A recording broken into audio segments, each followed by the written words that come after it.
Hey, welcome back to the About the Labor podcast here at VikingsTerritory.com. I am BJ Reidell, back here with my guy, Drew Mahowald, and today we brought in a Cheesehead over from Cheesehead TV, that is. Zach Jacobson here with us to do a little pregame primer action, talking Vikings-Packers, what this matchup is going to look like, and what we're going to kind of expect from this matchup going down at Lambeau Field later on this week on Saturday. Not Sunday. Don't forget that, folks.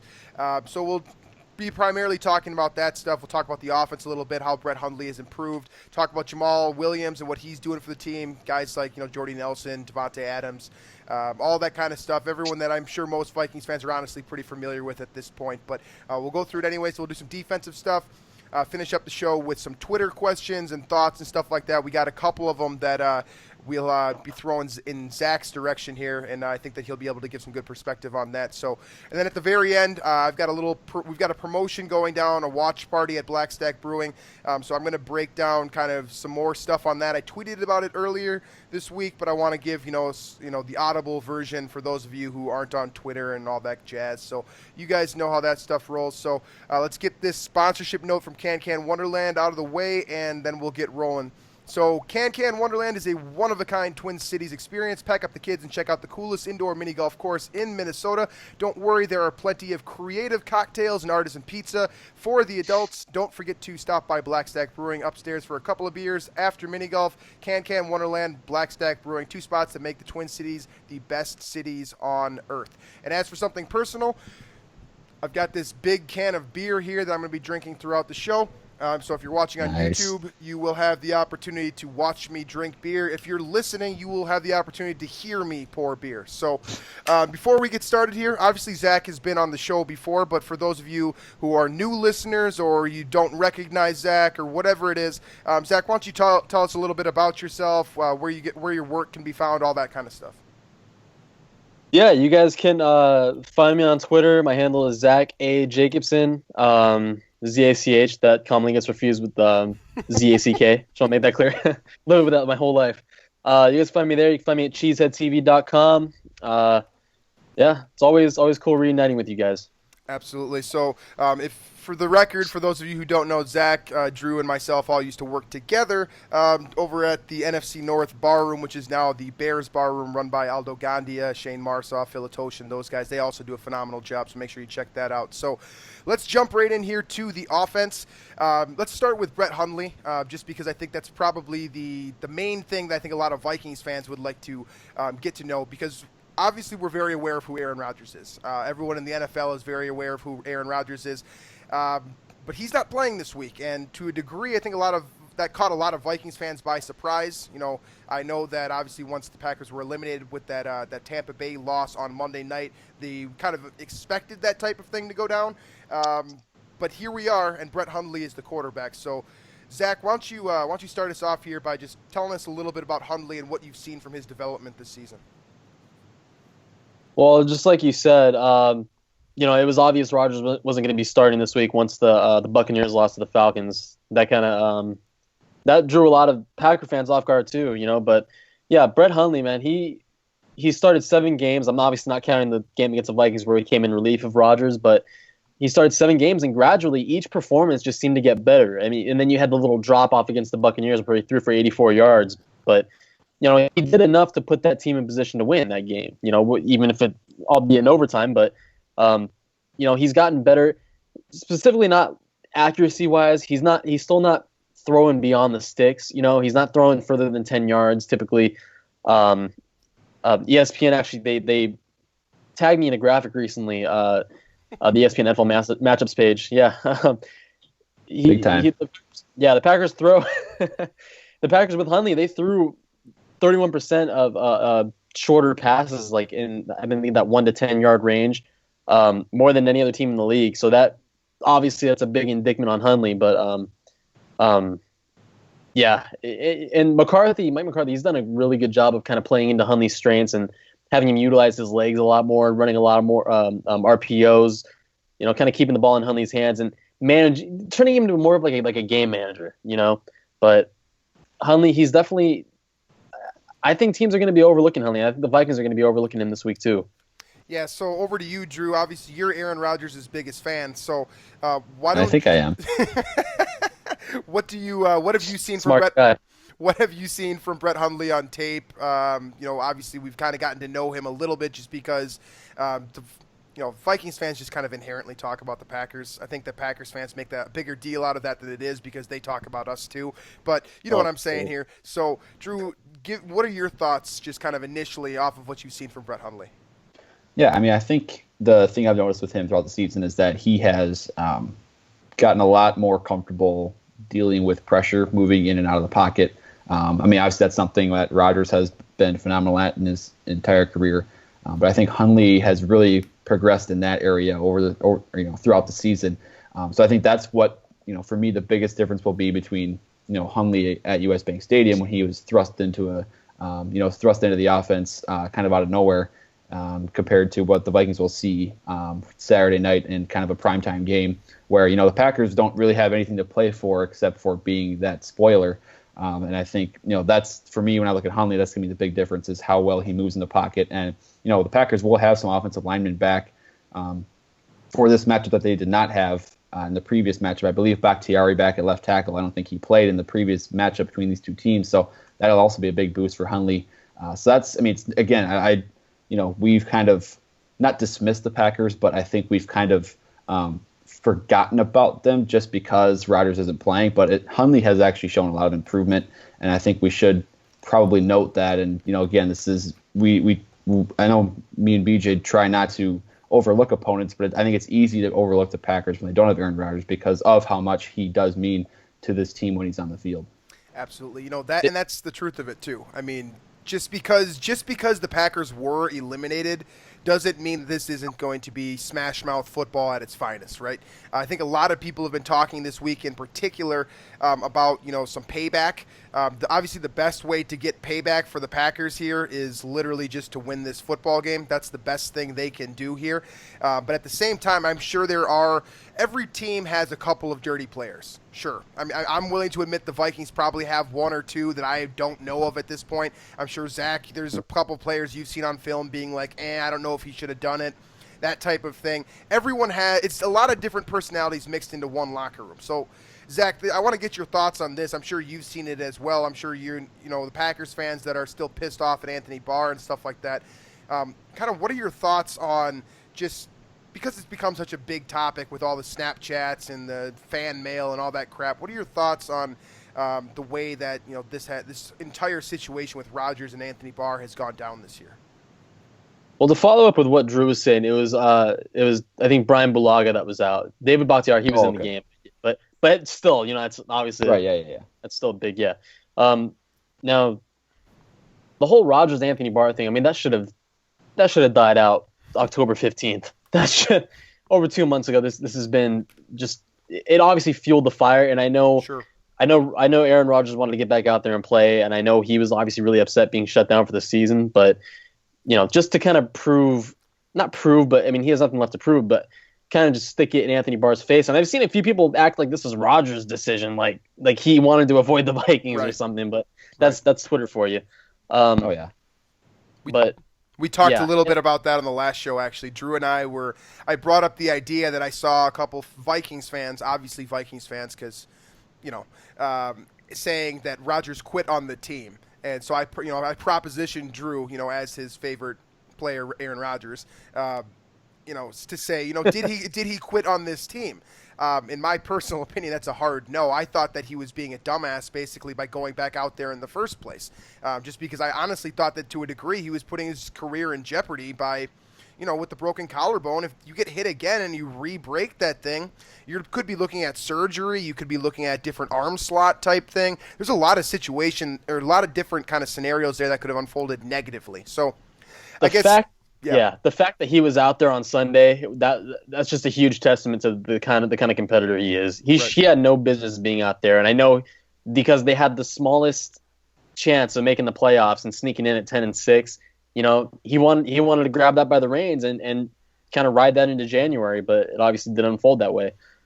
Sure. So From there, let's hop over into Jamal Williams now. This is a guy that I was literally right before the show. I was watching Jamal Williams in particular because Drew and I talked back in March or February or whatever during draft season about how he looked really good coming out of BYU. He comes in as a 5th-round pick. He seems like he's an electric talent in my opinion. I mean, he's not the fastest guy in the world, but he's kind of a bruiser. I think that he sheds tackles well. I think that he hits the hole hard, and I think that he's a tough guy to bring down one-on-one. So from your perspective, Zach, this is, I believe, your 3rd running back of the season with Ty Montgomery and both Aaron Jones being out. What are your thoughts on your 3rd-string running back here moving forward?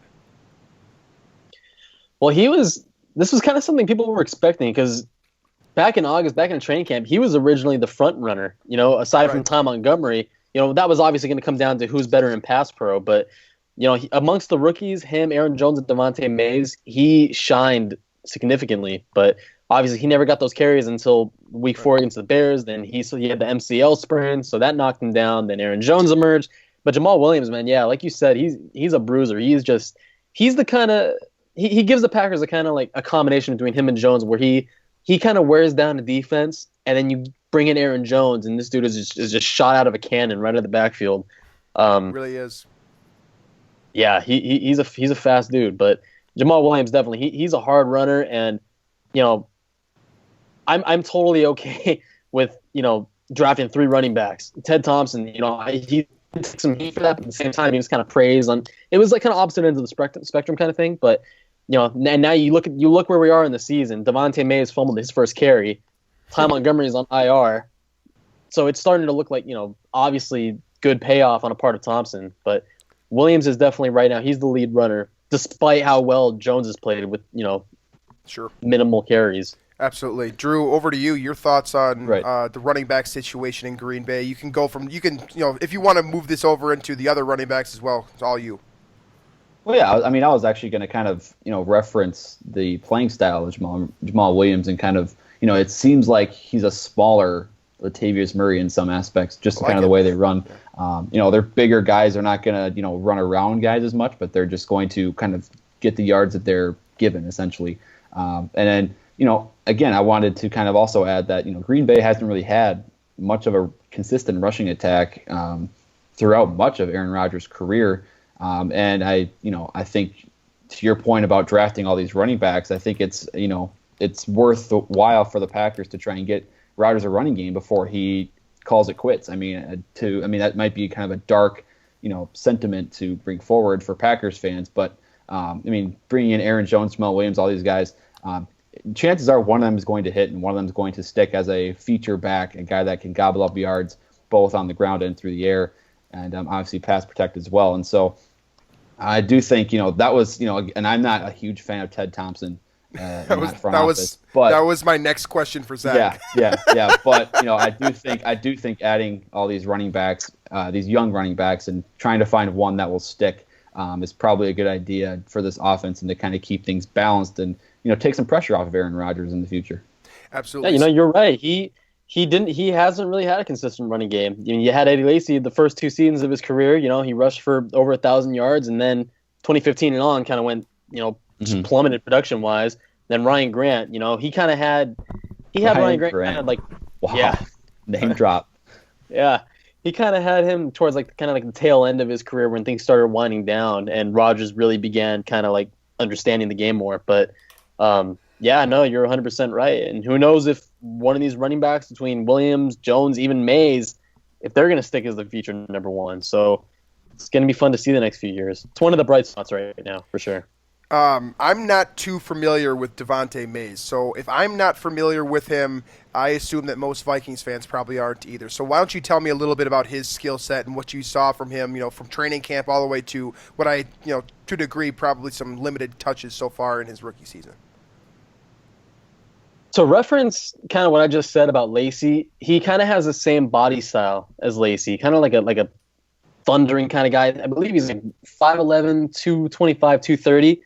He's a big kind of like he's a muscular kind of power running back. It really is like I can best describe him. Based off of the small amount of work I've seen from him. But honestly, during training camp, he was my favorite guy. He was my favorite like my lead dog pretty much in that backfield. I expected him to kind of like, emerge, but he's drafted in the 7th round, so that obviously chances of that are kind of slim. But he, I'm hoping he could take kind of like the Kareem Hunt route, where he fumbles his first carry and then kind of just resurges and yeah. But that's wishful thinking, obviously. I don't think he's going to see much work in this backfield right now with Williams and Jones ahead of him. But these final 2 weeks, who knows? You might play a lot of young guys and see what they can bring to the table.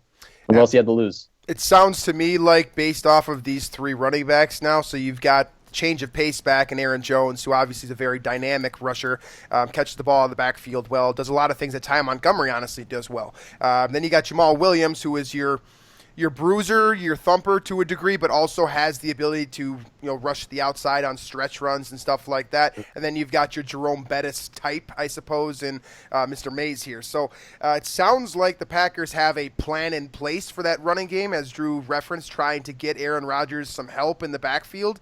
I think that Ty Montgomery is great, but I like him better as a slot receiver. I think he does a lot of things very well, but that's kind of his. Yeah, exactly. He's out of his element to a degree. He's doing a great job, but he's out of his element. So whatever you do, you just got to get Ty Montgomery on the field, whether it's running back or receiver. Split him out wide. You do what you got to do. Match him up on a linebacker. Create those mismatch problems schematically. Whatever you do, you just got to get him on the field, because Ty Montgomery, he's a very good talent, and you want to put him to use. That kind of sounds like Cordero Patterson, doesn't it, Drew? It does. It does. That was the big debate that a lot of the Vikings contingent has had the past few years, is how to get this guy the ball, where to line him up, how often should he be on the field, etc. But I feel like and again, I advocated for Patterson to be a running back personally, and it looks like Montgomery made that switch, and he's effective and efficient for that offense when he's healthy. So I mean, woulda, coulda, shoulda, I guess, with Patterson, but it looks like the Packers executed that move in the right way. So I hope Montgomery gets signed by Oakland.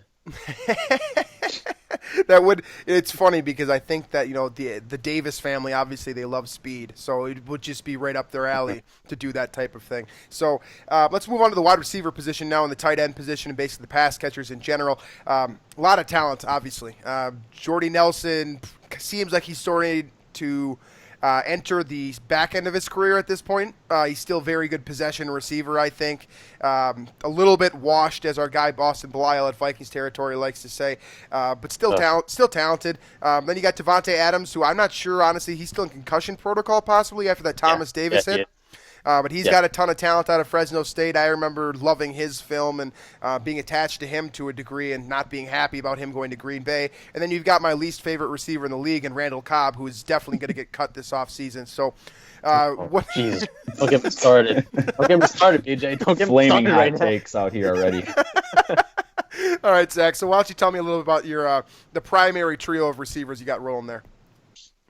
Well, Jordy Nelson definitely isn't washed.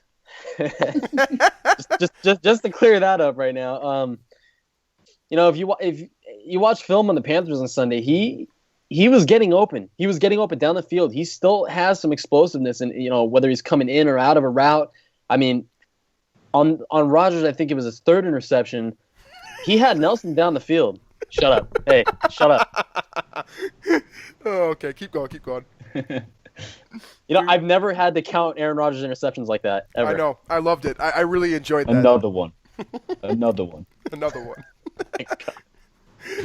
All right, keep going. Hey, this doesn't happen very often. We get to glow when this happens. Yeah, I know. That's why I can't really get mad. Absolutely. Yeah, he had Nelson split double coverage. Nelson had a totally ahead of the guys that were originally assigned to him, and Rodgers obviously underthrew the ball. It was intercepted. Blah blah blah. You know the story. Yeah, Nelson can still get open, and I think he's obviously going to come into more of a situational kind of guy. Where if you need, we saw on Sunday, he picked up a crucial fourth down throw from Rodgers when the Packers absolutely needed it to get back in the game. Right. We know how good he is in the red zone. Devontae Adams, he's still in concussion protocol from that illegal hit. Emphasis on illegal. He's right. He's right. Yeah. Thank you. Yeah. He's still in concussion protocol. Oh my God, the jump he's made the last couple seasons has just been incredible. He's turned into one of the most, probably a top 5 route runner right now in the NFL, especially on slants. But and then you have Randall Cobb, who BJ's favorite guy, he can still get open as well. I'm going to reference another Aaron Rodgers interception. It was his second interception to start their second half possession against the Panthers. Cobb had guys split right down the field, and if Rodgers just put this in his hands, it was going to be a touchdown. But underthrown, intercepted. I think it was Colin Jones and whoever it was. Who cares? Yeah.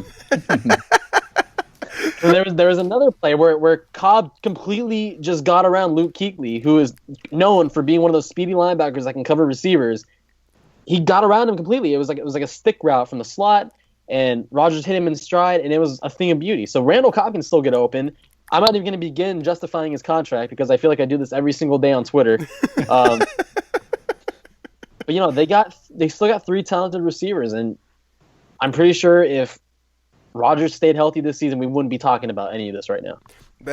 That's probably true to a degree. I do appreciate you playing to our audience, by the way. They're going to love the audio of you talking about each interception individually. So don't want me to talk about the first one too? I can do that too.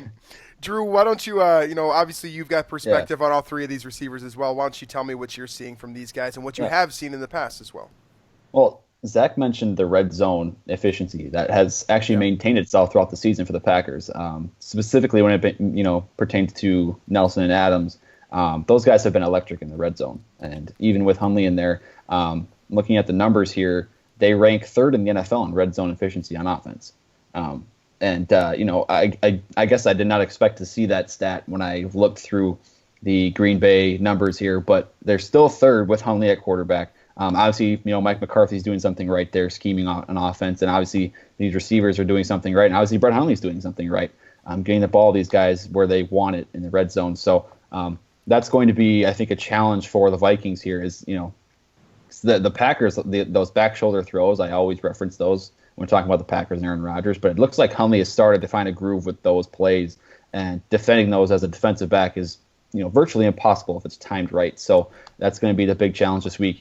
I would assume to see, I think last time Rhodes was shadowing Devontae Adams, and then they kind of, gave help to Jordy Nelson a little bit with Waynes. I would assume the same type of thing will happen this week, and then in the slot, Cobb will get probably Mackenzie Alexander if he's officially cleared and ready to return. So that should be a fun matchup. But I kind of expect the same type of thing. The Vikings have always kind of gone heavy man defense against the Packers in the past, and I would assume the same type of thing would happen this week in the effort to defend these receivers. Yeah, I was talking to a couple of the right people this week, and they actually said that Devontae Adams is the wide receiver here to be feared for the Vikings if he does play. That is, and to a degree, If I am Mike McCarthy, I'm looking at the situation right now, and if the concussion is a greater issue, and that Thomas Davis hit, for what it's worth, I don't think Thomas Davis is a dirty player, but that play was not the right play. Like, that was not an acceptable play at all. I don't care what fan of what team you are, that was not a play that can happen, especially from a Walter Payton Player of the Year. So that was unacceptable, but if I'm looking at this as Mike McCarthy, you already shut down Rodgers this week. You're out of the postseason. Zach, you're out of the postseason. Thanks for repeating. Thank you.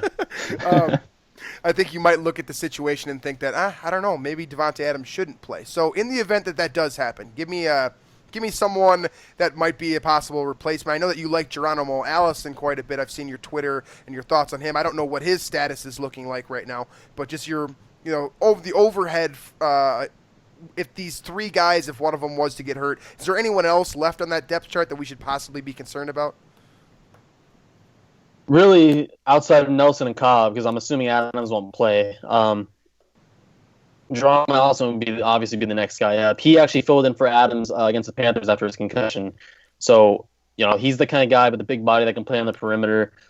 Outside of him, the receivers they have on their active roster, Jeff Janis, Trevor Davis, and Michael Clark, who I don't know if you guys have been following me closely enough, but he's the guy that I predicted him to stick around with the team in June. Yeah.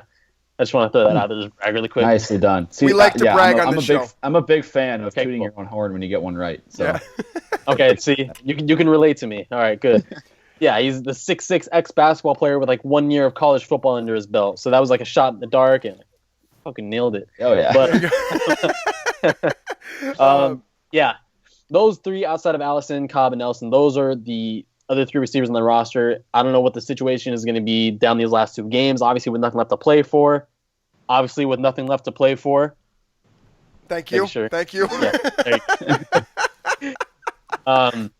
That's yeah. good. So really, I mean, obviously, me personally, I'm hoping they give Clark some reps, and Hundley throws a couple fades into the corner of the end zone to him. But yeah, I really can't from a matchup perspective. I can't really write home much about the Packers right now. But if Adams doesn't play, if he somehow miraculously plays, I mean, he was out of practice today with a concussion, so I don't know what the status will be for him. I'm assuming he actually might go to injured reserve, and they might play it safe because I mean he's had 3 concussions in 14 months. At that point it starts to get a little scary. Absolutely. So, we're relatively we're kind of moving through the show pretty quick here, so I don't think we have enough time to really break down the entire offensive line and the tight end situation stuff. But obviously, David Bakhtiari is great at what he does. Brian Bulaga is great at what he does. Packers offensive line, to a degree, I think they've taken a step back this year. But in my personal opinion, that's a result of Aaron Rodgers not being in there. And, the way that they have to block for Rodgers versus the way they block for Hundley is a lot different in my personal opinion. So I'd give them a break to a degree. I think that's a very good offensive line. I think that for what it's worth, Ted Thompson has actually done a good job with that group. That's one of the few things that, in my opinion, he's done well. So that's that. Let's hop over into the defensive side of the football now. I'm going to go straight to you here, Zach. This defense, I know that there are good players on this unit. There are players I like, Demarius Randall being one of them, Josh Jones out of North Carolina State. I like his potential. But at this point, who is good on this defense? Who is the biggest threat here that the Vikings need to neutralize? It starts up front with Mike Daniels and Kenny Clark. For sure. Those two, just to name some guys off this defense, those two, Blake Martinez, Demarius Randall, Morgan Burnett is still playing at a high level. He's next to Devon House. He's the oldest player in that secondary. I'm still not sure if Devon House will play because he's still with the back injury, the transverse fracture, or whatever it was. It all starts up front with Mike Daniels and Kenny Clark because those two guys, they're probably one of the best defensive line duos in football, and they don't get a lot of credit for that because obviously they're a part of a very bad defense. And I say bad defense not from a talent perspective, but from like a schematic perspective, if that makes sense. Capers. Yeah, I would agree. Pretty much what Drew just said. But I'm trying to make that point in so many words, but yeah, I've for so long I've been adamant on keeping Capers around and kind of using the whole excuse card. Like, in 2016, they were battling so many injuries at cornerback. It was impossible for Capers to work with what he had. Right. And for this team to get as far as they did, in the NFC Championship, that was just incredible. But I'm kind of at the point now where, when I saw Deshaun Kaiser light up a Dom Capers coach defense, that was kind of like my tipping point. I was like, okay, something's got to change. Something's broken. We got to fix it. So, and I'll never call for someone's job around Christmas time, but obviously this offseason something has to be done about Dom Capers because I don't know if his message is being conveyed. Zach Cruz of the Packers Wire, he actually made a very good point the other night in this long rant thread that he made. Ted Thompson he relies on these young draft picks and these undrafted picks, signings, to play defense to the highest level. And then you have Dom Capers, who kind of employs I can't speak for the guys in the locker room. They're in the film room. But he kind of employs what appears to be a very complicated scheme and expects these young guys to kind of pick that up and grasp it. And all these complicated blitz packages and just it doesn't work. And it hasn't worked for a few years now. Obviously, like Cruz said, there's a disconnect there. He phrased it as trying to fit a square peg in a round hole, and it's not working, So I don't think Ted has to go. I don't think this isn't anything to do with Mike McCarthy, despite what Twitter tells me. But Dom Capers, I think he's the problem right now with getting the most talent out of these guys. Because like I said, this defense is talented. There's some very good players right now. Even in these dark, gloomy times, a 7-7 football team eliminated from the playoffs, they still have talent on defense. They have very good players. It's just a matter of bringing them out to their full potential and kind of showing what they can do with the right scheme, I guess. Yeah, because I mean, I really like Blake Martinez. He's one of my favorite young linebackers in the league. But I mean, I agree with what your point about the scheming of the defense. I'm looking at their numbers right now. I really like these situational numbers, like their conversion, like third down defense, third down offense, red zone stuff. They're 30th in the NFL. And I don't want to hear this. Oh, I said, can I mute you? I don't want to hear this. I thought you said I was muted, and I was like, wait a minute, I gotta check. Nope, I'm not muted. I saw you go close to the camera. Okay, yeah, no, I'll shout louder so you can actually hear these numbers because these are going to be great. Thank you. The 30th in third down defense percentage, allowing 44.8%, and then red zone defense is 31st in the league. Touchdowns are being scored 69.2% of the time. So nice. Those are your numbers. The Green Bay Packers defense, their situational defense numbers. So clearly, like you said, something's wrong with Dom Capers. I haven't. Yeah. I appreciate your feedback on that. It's just there's something wrong there, and I'm hoping. I guess I'm not hoping. I'm hoping Dom Capers stays.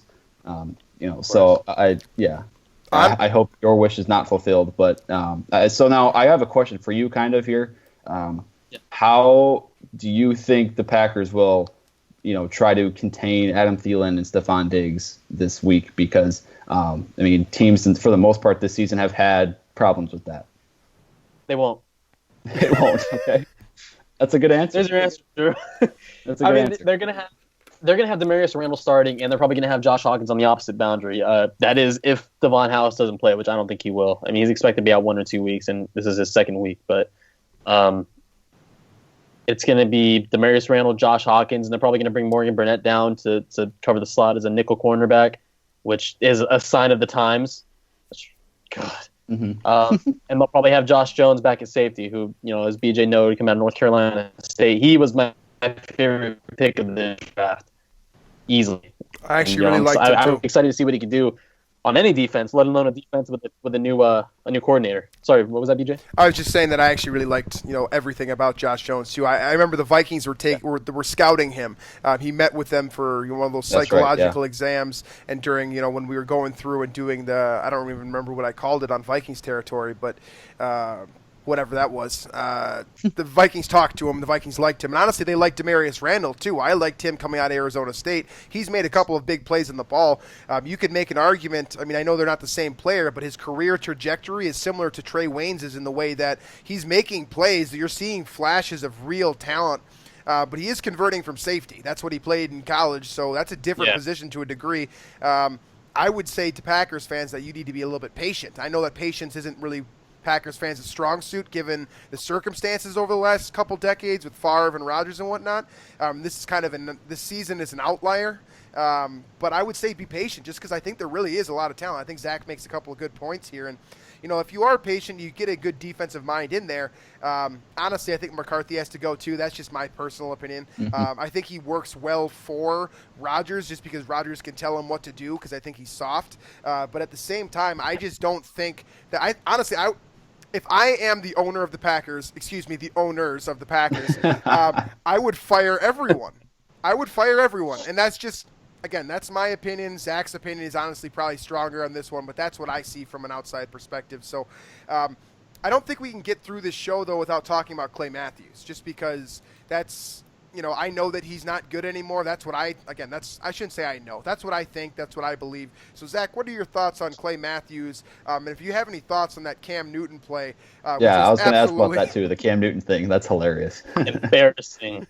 That's my word for it. Clay Matthews this season, he's actually, the sad thing is, I think 41 tackles and 7.5 sacks. This is actually his best season in a few years, and that's not saying much, especially when you look at the guy's contract. I forgot how much they're paying him this year. I think it's like $18 million or something, but it's a lot of freaking money for little production. As much as I like Clay Matthews, that is a lot of freaking money. Yeah, again, $10 is a lot of money to me. So, but with you, Clay Matthews, he, like I said, he's having a very good season. It's just, I don't know, and he can't seem to stay healthy either. It seems like he's on the injury report every few weeks, and like Dom Capers, I've tried to defend Matthews on multiple occasions this season, last season, 2015. When he was a freaking inside linebacker, I have tried defending Matthews for so long, and I had patience. I mean, he's 31, so is it his time coming, or is that maybe what all of this amounts to? Is it's just his time to be done, or I wouldn't. I don't know, actually. I mean, I don't know. Oh wow, maybe this is a new idea that you haven't. Did you make a thought joke? about yet. I'm like losing connection, so I didn't even get to hear it. Oh, I was asking if maybe it's time for Matthews to hang it up now that he's 31 years old. Maybe that's the reason for his kind of downfall in production, I guess, recently. I don't know. I mean, he obviously just doesn't have. Is that no? You're lying. You said something else. No, you're good. Seriously. That was really. I'm just laughing because it like okay, so I'm laughing because like I didn't realize that your connection was fading in and out. I just saw your face and your reaction to the question, and the reaction just looked like you were just dumbfounded. You were like, it was like the craziest idea anyone's ever told you, like the craziest controversial or like it was something. Yeah, no, it was like you just heard the craziest thing you've ever heard, and you were like, wow, you know what? That's a phenomenal idea, or something like that. You might be onto something. Might be onto something there. That's what the Packers writer says. So I think we are onto something, to be honest with you. That's some good audio. That's some good radio right there. That is fantastic. For me, I just I hope he sticks around because I love watching Cam Newton make a joke out of him. I thought that was so. I watched that video, that clip. If you guys haven't checked this out, I can't remember what Twitter account it was, but basically Clay Matthews said that it was going to be a wheel route, and Cam Newton heard him, pointed him out, and just said, "Hey, you guys are. I can see that you're watching film, and then just watch this, and then basically just a fake wheel route comes at him. Christian McCaffrey scores, and not the result that the Packers were looking for there, obviously. So." From there, I believe we're good on the defense for the most part. Zach, any final thoughts on, I know Mike Daniels is probably the biggest threat here, I would say, right? My on the right page definitely. there? Yeah. So Mike Daniels, he's going to be the guy to watch here coming in from that, that 3-4 end spot / he's going to move around the line a little bit. I love Mike Daniels, to be honest with you. If he was in any other jersey, I would like him so much more. I think he brings a ton of intensity. I think he's funny. I just like everything that he does. So that's the guy to watch here. And then on offense, we went all the way back. I think Hundley's progressing nicely, to be honest with you, and I think that those are probably the two guys to keep an eye on here. Hundley, because I liked him so much coming out of UCLA. Honestly, I really liked him. Before the Vikings drafted Teddy Bridgewater, I thought he was going to come out that year. I wanted Brett Hundley. So Packers fans, again, if you're listening to this because of Zach, or I don't know why you're listening to it because of me and Drew, but I would say be patient again, because I think that Hundley is developing some nice things, and to some degree the play calling is getting better too. I honestly saw that during the Browns game. I thought that the play calling was better suited to his skill set, some quick slants and getting guys in space and allowing him to do things that are basically first read stuff, not making him overthink a bunch of stuff. So those are my two guys. Yeah. It took some time to kind of like incorporate the game plan to play into Hundley's strengths, but eventually McCarthy did that, and he did it to a freaking T. Right. And people overlooked that. People, they bashed McCarthy because, they went into overtime with the Browns and the Buccaneers, who are still two NFL teams trying to win a football game, which is like, but look at their combined record, this and that. It's like they're still out there for the same purpose as the Packers. They want to win a freaking football game. So do you Aaron Nagler made a good point. Do you discredit the Patriots' wins at the end of the season if they're against the Bills, Jets, and Dolphins? You're taking away 6 wins right there. Right. And I'm really on the same page as everything you're saying here. I don't think the Browns are that bad. I think they're a couple of good picks away, to be honest with you. That defensive line the defensive line can really play. Danny Shelton is a monster. I mean, I think DeShone Kizer has all the tools, and do I really need to say anything about Josh Gordon? I mean, we know who he is, and he came back as the same guy. So there's talent there for sure, and they want that first win more than anyone. That's honestly, they're probably playing harder than anyone at this point because they don't want to be 0-16. The second team ever to go 0-16, I don't think they want that. So I agree. I kind of want that to just stick with the Lions. Yeah, I kind of do Yeah. too. That'd be kind of funny. Yeah, It let's is- let them have it. Let them have their 4-0 preseason. John Kitna, that can be his forever. All right, so Running back the end zone. Jesus Christ. all right, over to you, Drew. Here, let's start off with the Twitter questions. I know we got a couple of them that are very Zach centric and should work well for this show. So why don't you go for me here? Yeah, I'm going to kind of start with one that's not. It was directed at me, my own Twitter account here, because I posted my my weekly Skull Scale column today, and I had a Packer fan, respond to me, and the idea of my column was, a passing of the torch took place this season with in the NFC North. That an Anthony Barr's hit that kind of represented it, and it showed that the Packers are they're a middling team without Aaron Rodgers.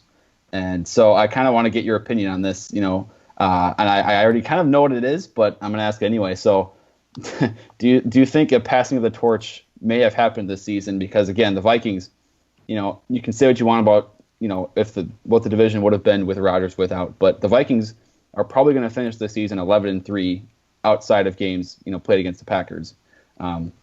So what do you think about that sentiment? Do you believe the Packers are capable of coming back next year, winning 11, 12 games? What are your thoughts on that? Yes. They will. Right. They will rebound next season. I don't think the torch was passed. I mean, come on. You guys said the same thing after 2015. We did. I feel say like- that. We No, did say yeah, that. that's fair. That's fair. That's fair. I specifically remember that. And to be fair, it seemed more so that the torch had been passed that season than this season. Because I mean, that year, Aaron Rodgers is still there for a full 16 games, and the Vikings just played out of their freaking minds, obviously, all the way till week 17. So no, I don't think the torch is passed. I just think the Vikings got a very lucky swing this season. Though I do believe the Vikings are. Don't look at me like that, I do think that the Vikings are probably the best team in football right now, and I put them over the Patriots. I put them over the Steelers just because I've always been a fan of Mike Zimmer, and I love combination, and I love how soft spoken they are. They're not kind of in your face. Hey, look at us. We're just balling out. They're humble about what they do and about all the success they've been having. And as much as it literally just kills me, it pains me to say this. If they got to the Super Bowl, I actually think it would be pretty cool if they won it in Minnesota. Yeah, there you go. I actually think that would be a pretty cool story, and even better if Teddy Bridgewater, played a few snaps in that game, and hopefully doesn't throw an interception with his very first pass. Good point. Good rebuttal. That's a good point. That's a good rebuttal. That's a quality rebuttal there. We did have that. At a cough. Sorry. We definitely had that one coming. Yeah. Drew, why don't you send over question number 2 here? Yeah. So, as BJ said, we do talk about anything and everything that's asked to us. So we did get one actually from someone I do know back home, but from Gunnar Haug at GHaug1, telling me to get a haircut. It says, get a haircut, Drew. So, I mean, the YouTube people can kind of see they got some hair going on top, but I need your feedback here, I guess, because this is something people want, or at least one person wants to talk about. Zach, let's hear it. Don't do it. We're getting to the cold months. You need the hair on your head. You need to keep warm. Yes. And I got the facial hair going too. I got a little bit of a beard. Yeah. I mean, you and me both. Yes. That's how you do it. Yeah, you need that warmth in LA. So You guys are. wherever you are. Hey, you know what? It gets cold here sometimes. Okay, it gets like 61. Yeah. Oh, jeez. Kidding. As for your hair, Drew, I don't have a problem with it. I mean, I personally am not one to judge guys' hair often. Yeah, you know, neither am I. That's why this is different for me. It's one man's It's a opinion. I think it looks fine. Keep doing you. I'm with Zach on the whole cold weather thing too. I mean, I like to grow out a nice beard during the winter too, a la Ron Swanson or whoever you want to go with there. Yeah. I think it's good. I think it's good. Keep with the hair. All right, yeah, I'll do that then, and I will ignore Mr. Gunnar Haug. And our last question here, we've kind of talked about this already, but we can get this one for Zach as well. From Mr. Amazing, at I keep it _so real. So real. Yeah, That's pretty real. It is very real. He says, I have heard that Hundley has looked better the last few games. In what ways has he improved from when we saw him the first time, and what concerns should we have about where he could do some damage against the Vikings? So Zach, I'll let you lead off here. We kind of talked about this already, but what do you got for this one? Kind of like what BJ said earlier about Hundley just getting better in the pocket, kind of getting better at navigating it. That's kind of been the huge step forward that he's like noticeably taken. I mean, he's still throwing short of the sticks. He's still making, mistakes here and there, obviously, that you'd expect from a third-year quarterback who's pretty much a rookie. Yeah, he's getting way better in the pocket, managing it. He's not as skittish, and his first instinct isn't to run anymore, which, his first few starts against the Saints, Lions, even against the Bears, he wouldn't go through his progressions. He would kind of he would take his drop, pop back up, look towards one guy, then he would just try to take off up the middle and run with it, which, he did that a lot at UCLA, so it was obviously kind of like a hidden, right, kind of like instinctive thing that he had, but he's gotten way better at kind of translating his talent into being more of like a traditional kind of pocket passer. He hangs in the pocket, he looks for the open guy. Like I said, though, the open guy is usually relatively short of the sticks, which, again, is because of McCarthy. He's scheming guys short so he can kind of like get things moving, get Hundley in a rhythm, get him some confidence with completions. And that's the best way to do it. Quick passes, help him start hitting these throws. So definitely look for him kind of like the middle of the field. He was targeting that area a lot against the Browns. But to be fair, he had Devontae Adams in that game. And Devontae, obviously he's a killer on those slant routes that opened him up over the middle, but he might not be there this week. So truthfully, I can't really decipher where Hundley's going to try to go with the ball, but yeah, the Vikings have a pretty easy task this week. Yeah. I mean, I think one thing I'm going to add too is that when we look back at that Week 6 game, I think it's important to remember that the Packers game planned all week for Aaron Rodgers to be in that game, right? And then you throw Brett Hundley in there middle of the first quarter, and that just throws everything off. And I mean, it would have been very embarrassing for the Vikings to continue to have problems defending the Packers, if with Brett Hundley, a completely different quarterback in there who hasn't really played meaningful professional snaps ever. So I think now that, the Packers do have, and they know who their quarterback's going to be in Brett Hundley, they know they can game plan for his strengths against this defense. I think that's something to look for just in itself, outside of the things you mentioned about Hundley's game individually that has improved throughout the season. Yeah. So kind of what I'm getting here, not just from what Zach said, but also what I've seen on film, particularly the way that McCarthy has schemed for Brett Hundley. I'm hearing a lot of the same criticisms as we heard about Teddy Bridgewater in 2015, to be honest with you. Teddy Bridgewater in 2015, a lot of people called him a dink and dunker to a degree. Kind of accurate. I mean, but at the same time, it was difficult for him to not be that when that's what was being schemed for him by Norv Turner. And then once Norv Turner would throw in these random vertical routes, he actually was fairly solid throwing downfield. So, I'm not trying to compare two black quarterbacks here just because they have black skin. Like, that's not the person that I am. I think that I've proven that over the 140. I didn't even think about that until you brought it up. Yeah, so yeah, me either. Yeah, but I know that there's going to be someone in the comments section that's, will. you know what I mean? I'm just trying to get out in front of it. But I really do think that the skill set is relatively similar, to be honest with you. I mean, I think that these are two guys that are athletic, but they're also better in the pocket than they are as runners. He's no Michael Vick, right? He's not Robert Griffin. He's a good runner. He's a quality runner, and he can be dangerous in one-on-one situations in space. But I wouldn't look at Brett Hundley and been like, this is a true dual threat quarterback. He's good. He's good at it, but he's not elite at it like Mike Vick was or whoever you want to name here. Fran Tarkenton might be a good name there. But just in general, I kind of like Brett Hundley. And again, like I said about Mike Daniels earlier, I mean, if he was on any other team, literally any other team, I think I would cheer for this guy regularly just because I like his skill set. I like the intelligence. He's from UCLA. I guarantee you we're going to see a jersey swap between Anthony Barr, Eric Kendricks, and Brett Hundley, by the way, this week. I would expect that to come. I like this kid. I think he's a good player. So, again, for the Packers fans that may or may not be listening, I would say that this guy is someone to be relatively optimistic about moving forward because I think that he's learning the system as he goes and he's getting better. And that's all you can ask for from a guy that got thrown into the fire. Obviously, Case Keenum has panned out a little bit better. And he radiates. Right. Yeah. So he radiates with confidence. I love that. I really do. So, I remember Mike McCarthy very early in the year said something like, when he's trying to defend Brett Hundley, which honestly I think he's done a pretty good job doing. When he's trying to talk about, Colin Kaepernick being brought in, he said something along the lines of, I've invested 3 years in this kid. He's going to play. And I don't blame him for that at all. I wouldn't have brought in Colin Kaepernick either, to be quite honest with you. I think that he might have been a good fit given the system that Mike McCarthy runs. But I think that we've seen progression from this kid.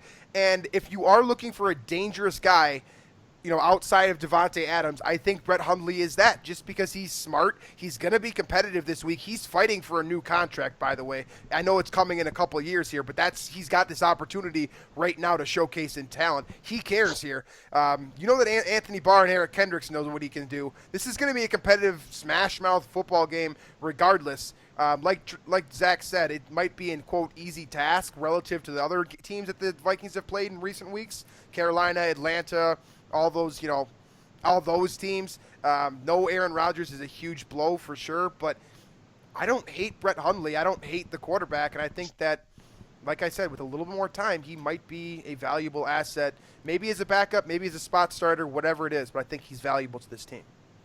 And these division games are always going to be some kind of smash mouth football, There's never going to be, we're not looking at the 2014 Packers versus Bears. This is going to be a good freaking game. So I always look forward to Packers-Vikings matchups. It didn't click in my head, the whole UCLA connection with Hundley, Kendricks, and Barr. Yeah. So now that you mentioned that, brings in my attention. I'm kind of like, ooh, this is going to be good. It could be. I mean, how bad do you think Anthony Barr wants? I mean, he obviously wanted to sack Aaron Rodgers more. But how bad do you think Anthony Barr wants to sack his former teammate from UCLA, a guy that he actually knows, was friends with in college? So, I mean, do you think he wants to murder him? Well, not. You know what I mean by when I say that. Jeez. I'm not. You know what I'm saying. Colorful language there. All right, folks. So that is the end of the sports topics here. I want a quick run through this viewing party here for those of you that are interested in that.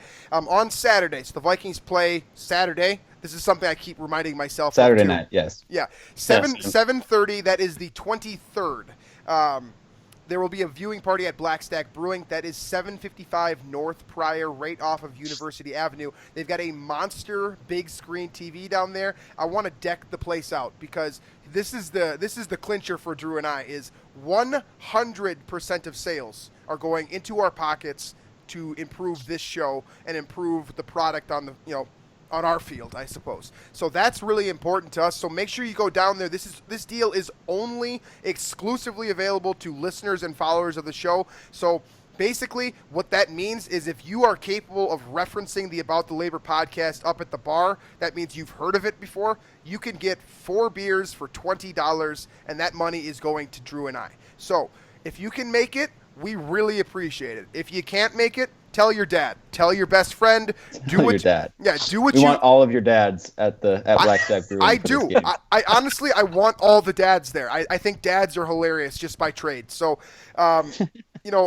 I'm going to be there. Drew, unfortunately, like he said on the last show, is down in Florida right now, so he will not be there. We will be promoting the absolute hell out of this on Instagram, Twitter, all that kind of stuff over the next couple days. So if you have any questions, you guys know where to find me on Twitter at Robert Reidell. Drew Mahowald, Mahowald. That's my first slip up in a long time. And then Zach Jacobson from Cheesehead TV, as he said before. Zach A. Jacobson. I don't feel the need to spell that out. That seems pretty simple to me. The only thing is like he said before, it's Zach with an H, not a K. So make sure you check out his work. Zach does phenomenal stuff. As I said before, I worked with him in the past. I edited his stuff in the past. I know what he can do. So make sure you do that. He's my personal favorite Packers follow for information, jokes, all that kind of stuff. So make sure you're doing that. As for where you guys can find us, as usual, iTunes, CastBox is our big one right now. That's our current kind of promoting partner, I suppose. Stitcher, YouTube, Google Play, and then on Zone Coverage. I mentioned on the last show, I think we've got a great team down at Zone Coverage. Arif Hassan, Sam Ekstrom, Luke Inman all do great Vikings content, and I like to think that I do as well. So I've got the mailbag coming on today as well. I believe it's gonna be Thursday by the time this thing comes. I've got 7 great questions to answer. I'm really excited to do that after this show. So make sure you check that out. And yeah, I think that's just about it. Any final closing thought? Oh, the picks for the week. Drew and I obviously didn't have time to do it on this particular show. Let's pick the game then. Us 3. Let's just pick the Vikings-Packers game. Yeah, let's hear a score. Start Start with you, Zach. Who wins this football game? What's the score? What are your thoughts?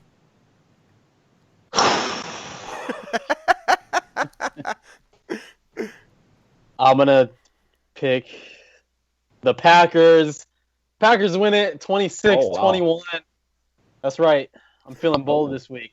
I was actually this close. I was this close to picking the Vikings. Me picking the Packers, it was just totally split-second decision that I just now made in my head. Okay. Is this the first time anyone's asked you to pick the game this week? Yes. I normally do my Cheesehead TV predictions like Saturday. Well, now it's going to be Friday afternoon. So, yeah. I didn't really put much thought into this. So, over to you, Drew. Your prediction for the game. Yeah, I do think this will be a closer game, and I think the weather will play a factor into it as well. It's supposed to be single-digit temperatures, I believe. So, I'm going to keep this one relatively low scoring. I think it's going to be we'll go 20-15. Vikings are going to win this one. It's going to be closer and a tougher battle than I think people expect. But I do think the Vikings will come out victorious in the end. I also have the Vikings winning. I think I've made that pretty clear over the last 55 minutes or so here. I do agree with both of you guys, though, that it's going to be a closer game than people think. I knew that Cincinnati game last week was going to be a blowout. I'm going to take the Vikings, let's say 27-20. No, not 20. 27-17. 27-17. It's a 10-point margin. I think that's right around what.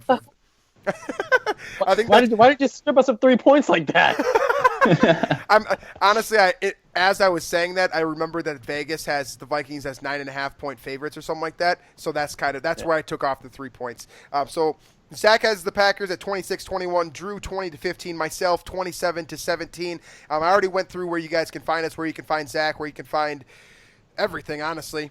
Vikings Territory, Drew just put up the Skull Scale. If you haven't read that, do that. Sean Borman does great stuff over there as well, so make sure you're checking out Vikings Territory as well still, even though I'm not there. And you can find us on YouTube. Hit the like and subscribe button if you haven't already. That's on the About the Labor channel, not the Vikings Territory channel, but also subscribe and like that as well. I think Sam Newman actually just put up his Bump and Run today, which was fantastic for the record.